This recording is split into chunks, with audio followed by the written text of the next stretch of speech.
જય સિયારામ મિત્રો, જય દ્વારકાધીશ। આજે દોડી જીવંતી માટે મંડપ રૂપવાનું આયોજન કર્યું। મંડપથી સારો એવો ગ્રોથ થશે અને એના પાંદડા પણ સારા થશે।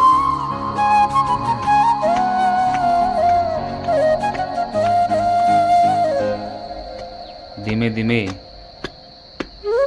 વાડમાંથી એના વેલા બહાર ખેંચીને આ સરસ મજાના પાંદડા જે દેખાય છે જીવંતી દોડીના, એને મંડપ ઉપર લગાવ્યા। હવે વરસાદ પડશે એટલે સરસ મજાનો ગ્રોથ આવશે અને આ જે મંડપ છે આખો પાંદડાથી ભરાઈ જશે અને એને દોડા પણ ભાગવાના છે। એકવાર કોમેન્ટમાં આ દોડી વિશે અવશ્ય લખજો। જય દ્વારકાધીશ, જય સિયારામ। ચેનલને સબસ્ક્રાઈબ કરજો।